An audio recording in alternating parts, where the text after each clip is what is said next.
There is a phenomenon that occurs in modern life that few people understand, yet everyone experiences.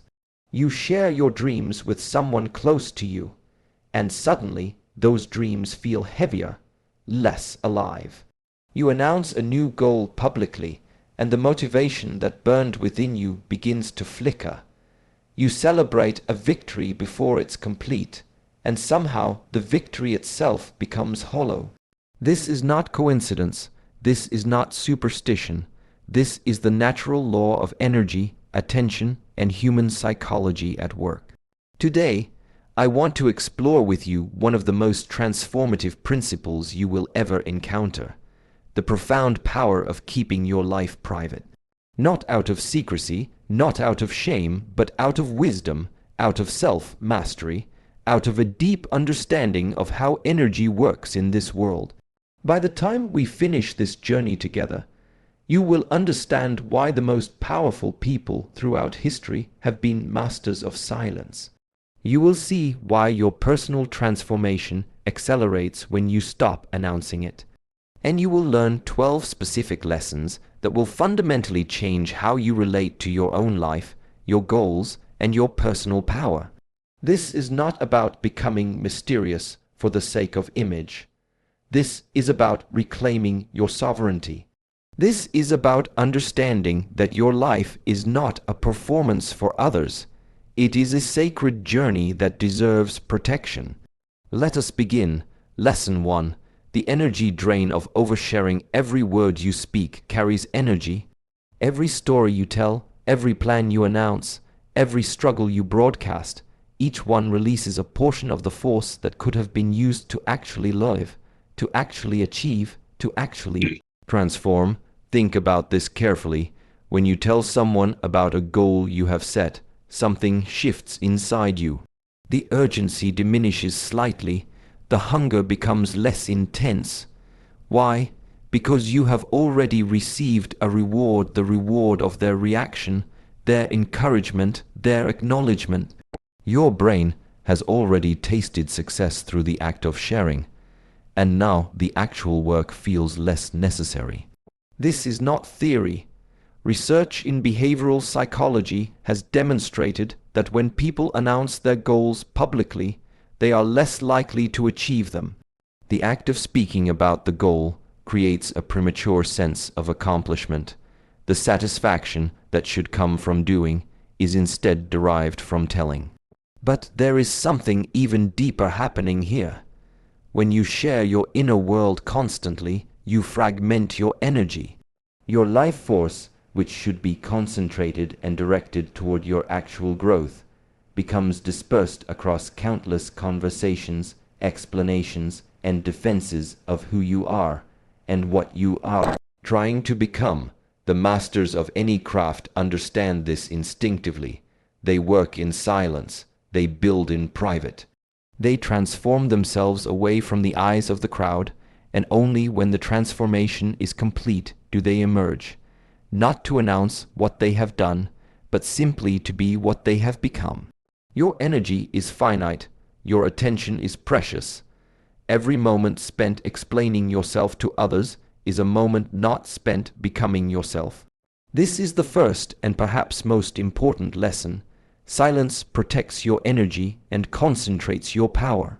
Lesson 2. Other people's opinions are not your reality. We live in an age of constant feedback. Social media has trained us to believe that our worth is determined by the reactions we receive. The likes, the comments, the shares, the validation from people who barely know us and whom we barely know. But here is a truth that will set you free. Other people's opinions of you are none of your business. Think about this deeply. When someone forms an opinion about you, that opinion exists entirely within their mind, filtered through their own experiences, their own wounds, their own biases, their own limited perspective. Their opinion says far more about them than it does about you. Yet we spend our lives seeking approval, fearing judgment, modifying our behavior to align with what we think others expect of us.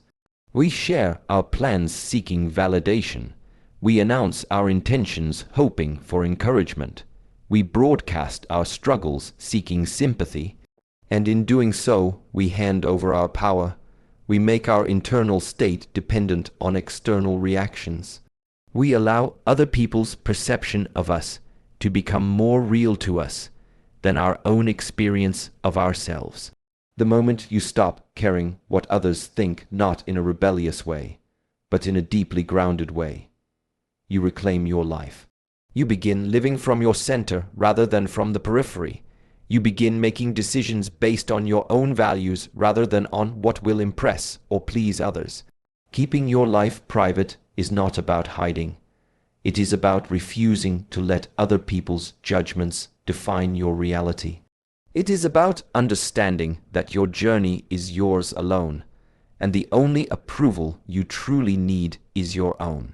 When you stop seeking external validation, something miraculous happens. You discover an internal validation that is far more stable, far more nourishing, far more real. You discover that you can trust yourself. You discover that your own assessment of your life is the only one that truly matters. Lesson 3. Silence protects your dreams. There is a delicate period in the life of any dream, any goal, any vision for transformation. It is the period between conception and manifestation, the time when the idea is still fragile, still forming, still gathering the energy it needs to become real. During this period, your dream is vulnerable. It is like a seed that has just been planted. It needs darkness, warmth, and protection to germinate. If you dig it up constantly to show others, if you expose it to harsh conditions before it is ready, it will not survive. When you share your dreams too early, you expose them to the opinions, doubts, and projections of others. Well-meaning people will tell you why it won't work. Jealous people will subtly undermine your confidence. Even supportive people will offer advice that dilutes your vision or pulls you away from your authentic path. But there is something even more insidious that happens. When you speak about your dreams, you invite others to watch you, to judge your progress, to hold you accountable to their understanding of what you should be doing. Your dream becomes a performance for their benefit. It ceases to be yours alone. The most powerful creators, builders, and visionaries understand this principle. They work on their vision in private. They protect it fiercely from outside influence. They give it time to grow strong before exposing it to the world. Think of every great work of art, every revolutionary invention, every transformative movement in history. Almost all of them were developed in private, often in secret, until they reached a point where they could stand on their own strength. Your dreams deserve the same protection. They deserve the space to become real without the interference of others. They deserve your full attention and energy, undiluted by the need to explain, justify, or defend them. When you keep your dreams private, you give them the best possible chance to become reality. You create a sacred space where your vision can take shape according to its own inner logic, not according to what others think it should be. Lesson 4.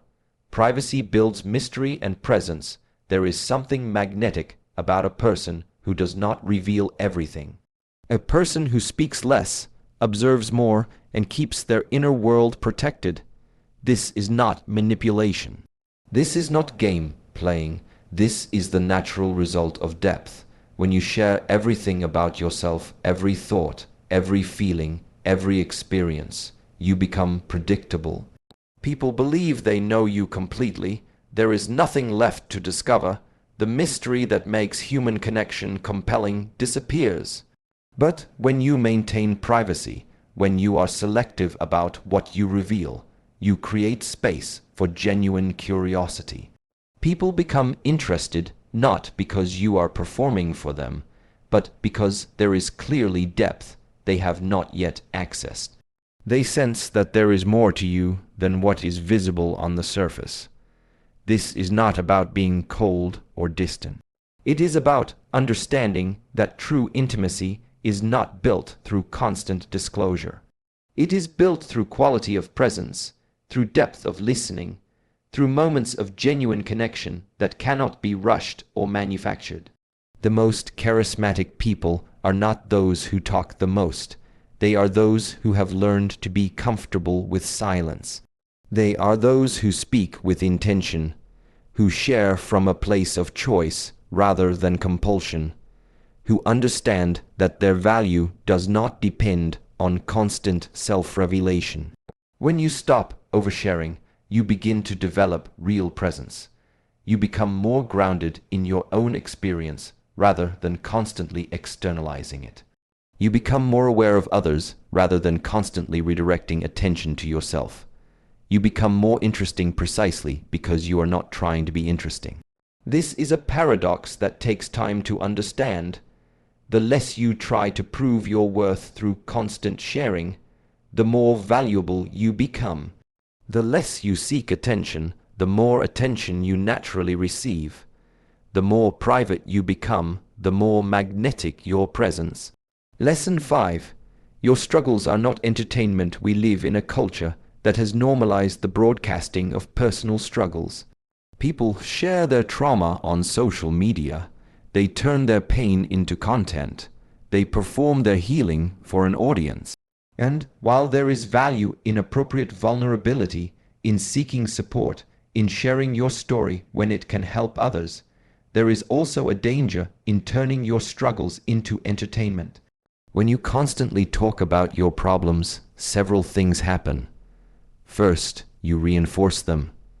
The act of repeatedly describing your struggles embeds them more deeply into your identity. You become the person with these problems rather than the person who is overcoming them. Second, you train yourself to seek sympathy rather than solutions. The attention and validation you receive from sharing your struggles can become addictive. It feels good when people acknowledge your pain, when they tell you they understand, when they offer comfort. But this good feeling can actually prevent you from moving forward. Third, you give away your power. When you broadcast your struggles, you position yourself as a victim of circumstances. You make your problems public, and in doing so, you make yourself smaller. The alternative is not to pretend everything is fine. It is not to suppress your struggles or deny your pain. The alternative is to handle your challenges with dignity, to work through them privately or with carefully chosen support, to transform them without performing the transformation for an audience. True strength is not displayed. It is lived. True healing does not need witnesses. It happens in the quiet moments when you face yourself honestly, when you do the difficult work of growth, when you choose to rise even when no one is watching. Your struggles are yours. They are teaching you something. They are transforming you. But that transformation does not need to be documented, shared, or validated by others to be real. When you stop broadcasting your problems, you reclaim your power. You become the protagonist of your own story rather than a character in someone else's feed. You transform yourself because you genuinely want to change, not because you want credit for changing. Lesson 6. Silence allows you to listen. The more you talk, the less you hear. This is not just true in conversation. It is true in life. When you are constantly externalizing your thoughts and experiences, you have no space to receive. You cannot hear your own inner wisdom. You cannot perceive the subtle guidance that comes from intuition, from observation, from deep reflection. Most people live their entire lives in a state of constant output. They are always speaking, always explaining, always broadcasting their perspective, and in doing so, they miss the richness of what is actually happening around them and within them. Silence is not empty. It is full. In silence, you can hear what your soul is trying to tell you. You can perceive patterns you would otherwise miss. You can access wisdom that does not come from your thinking mind, but from a deeper source. The greatest teachers, mystics, and philosophers throughout history have all understood the power of silence.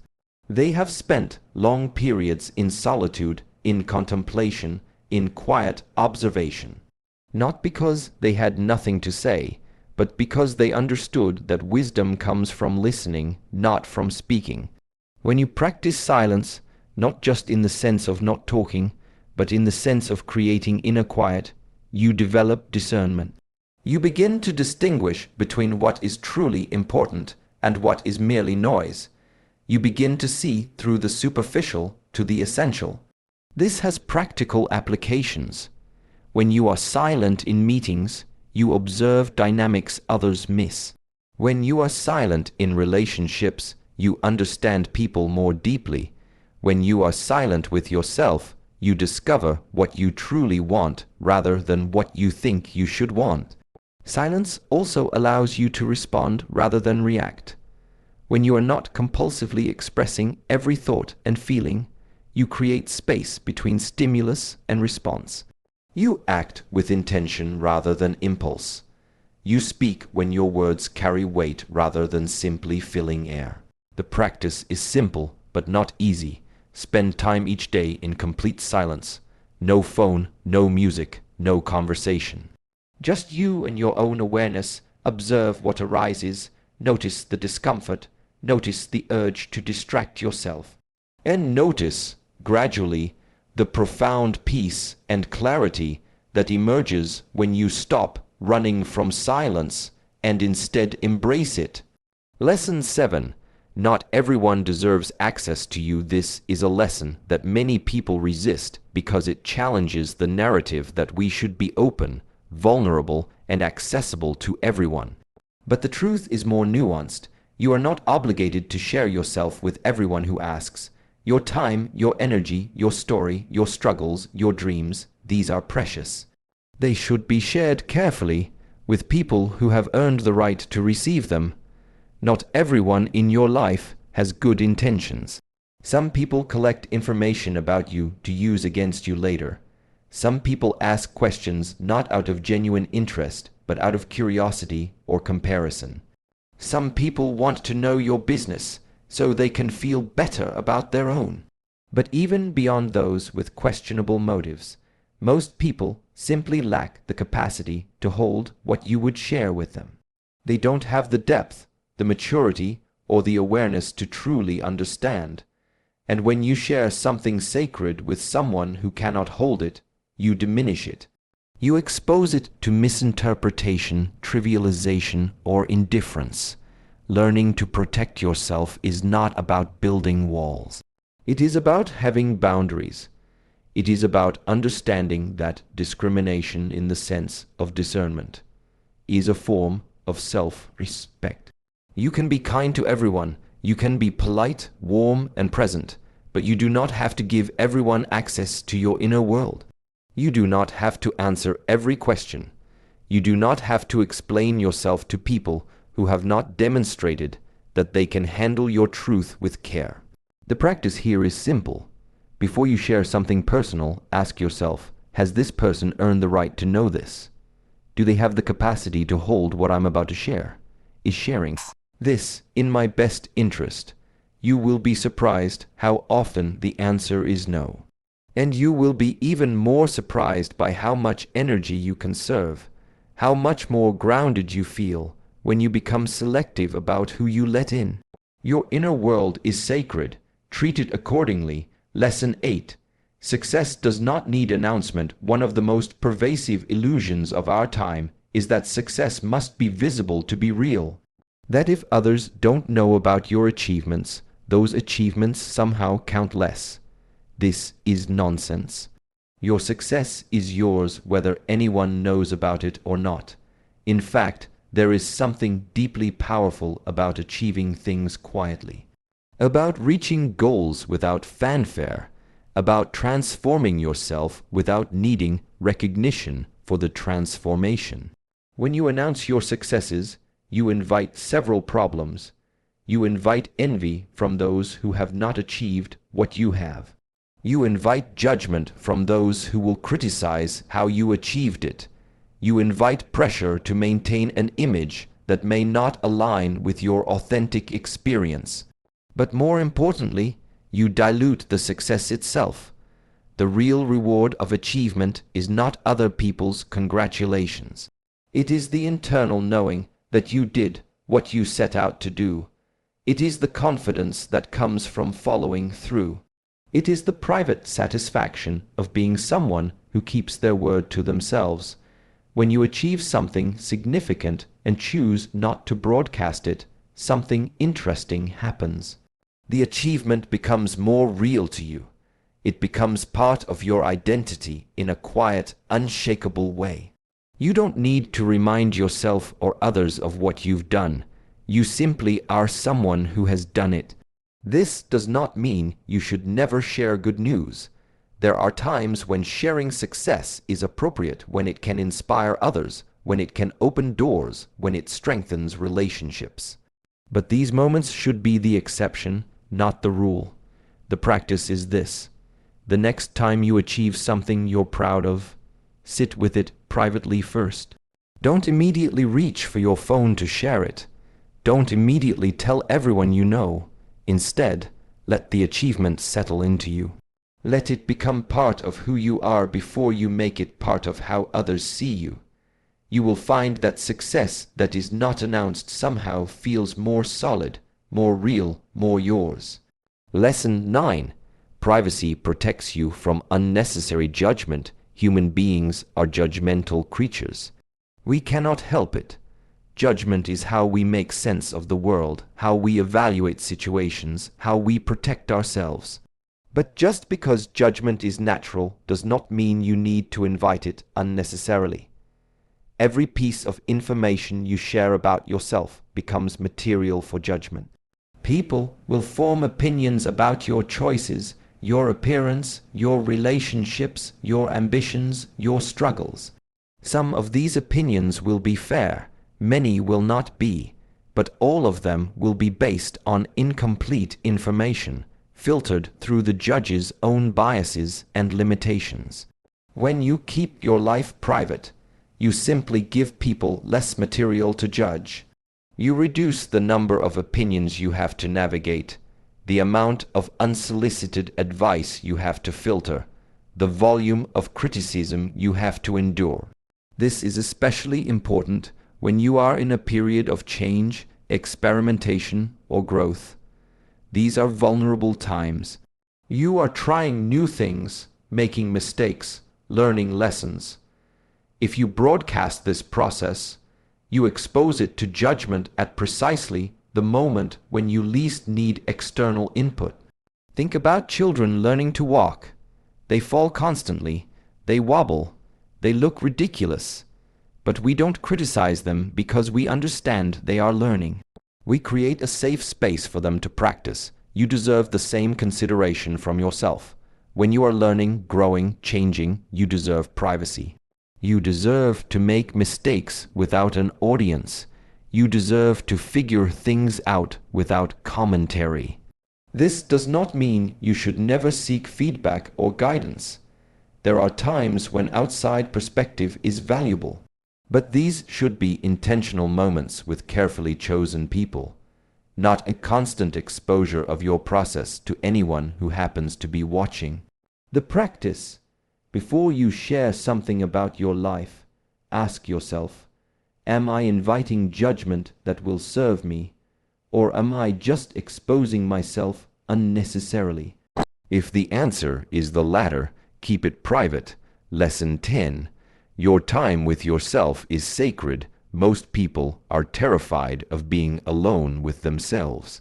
They fill every moment with noise, distraction, stimulation.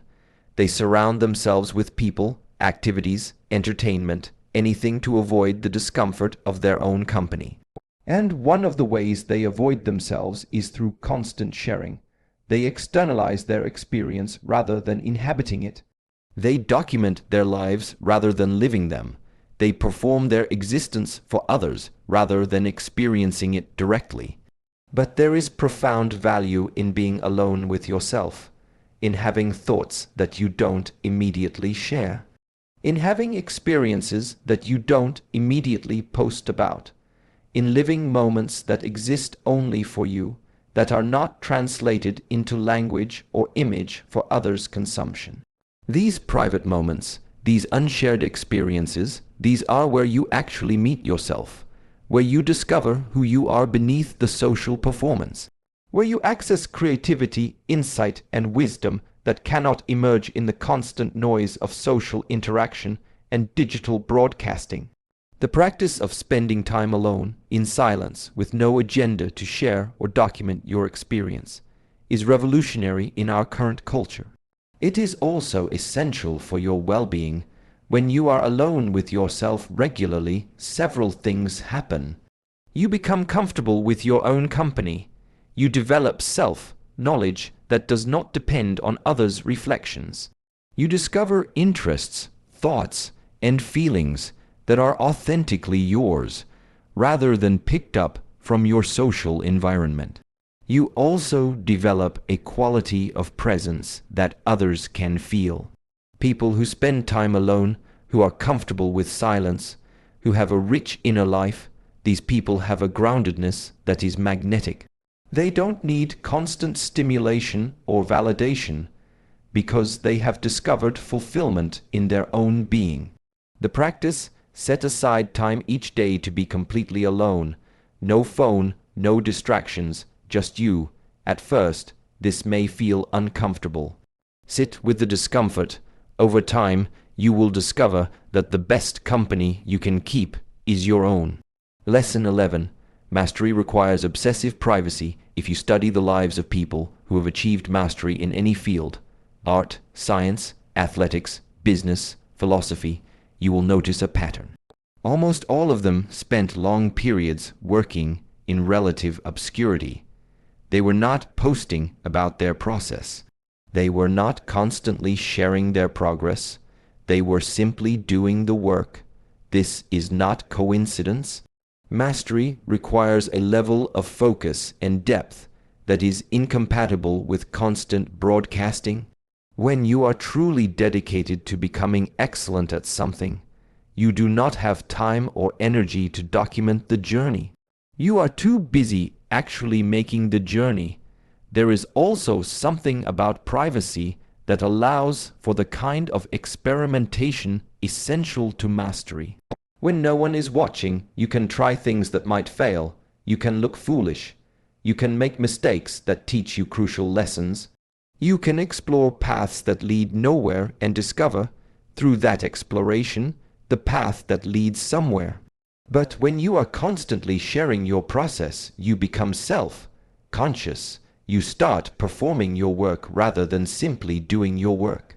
You choose projects that will look good rather than projects that will challenge you. You avoid risks because failure would be public. The greatest works are created in private. The most profound transformations happen away from eyes. The deepest learning occurs in solitude.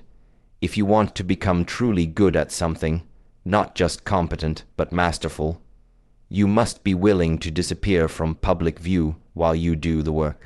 You must be willing to let others wonder what you're doing, to let them think you've given up or lost your way, while you are actually making progress they cannot see.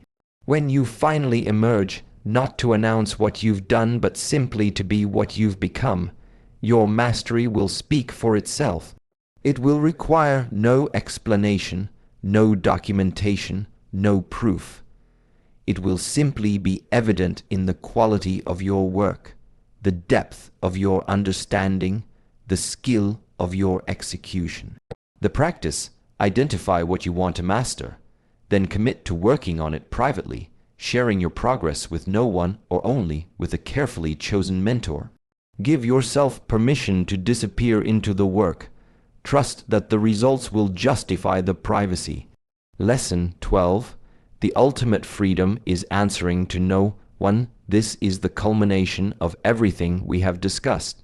When you stop oversharing, when you protect your energy, when you keep your dreams and struggles and successes private, when you become comfortable in your own company, you arrive at a profound freedom, the freedom to live according to your own values without needing validation, the freedom to change your mind without having to explain yourself, the freedom to experiment, fail, grow, and transform without an audience judging every step, the freedom to be human, messy, inconsistent, evolving, without having to maintain a curated image. Most people never experience this freedom because they are trapped in a web of their own creation. They have shared so much, promised so much, performed so much, that they are now constrained by others' expectations. They cannot change direction without disappointing people. They cannot be authentic without shattering the image they've constructed. They cannot simply be, because they have become characters in a story. They are now obligated to continue. But when you keep your life private, when you refuse to make your existence a performance, you retain sovereignty over your own being. You can change whenever you want. You can grow in whatever direction calls to you. You can be whoever you are in each moment without reference to who others think you should be. This is not loneliness. This is not isolation. You can still have deep, meaningful relationships. You can still contribute to your community. You can still share yourself with others when it serves a purpose, but you do so from a place of choice rather than compulsion. From a place of fullness rather than need, the practice of privacy, of silence, of protecting your inner world. This is ultimately the practice of freedom. It is the practice of taking full responsibility for your own life. It is the practice of living authentically rather than performatively. Closing, these 12 lessons are not rules to follow rigidly. They are invitations to experiment with a different way of being. A way that honors your inner life as sacred. A way that treats your energy as precious. A way that recognizes that the most important relationship you will ever have is the one you have with yourself. You do not need to become a hermit. You do not need to cut off all communication. You simply need to become more intentional about what you share, with whom, and why. Start small. The next time you have an impulse to share something personal, a dream, a struggle, a success, pause. Ask yourself if sharing serves you, or if it serves your need for validation. If it's the latter, keep it to yourself. Sit with the discomfort of not sharing. Notice what emerges in that space. Over time, this practice will transform you. You will become more grounded, more focused, more powerful. Your relationships will deepen because they will be based on genuine connection rather than constant disclosure. Your goals will manifest more easily because your energy will be concentrated rather than dispersed. Most importantly, you will begin to experience the profound peace that comes from living a life that is truly your own. A life that does not need to be explained, justified, or validated by anyone else. A life that exists not for show, but for its own sake. This is the ultimate gift of privacy, the return to yourself, the remembrance that you are enough, exactly as you are, whether anyone knows your story or not. Your life is not content. It is not a performance. It is a sacred journey that deserves to be lived with presence, with intention, with dignity. Guard it carefully, share it sparingly, live it fully. This is the path to wisdom. This is the path to freedom. This is the path to becoming truly, authentically, powerfully yourself.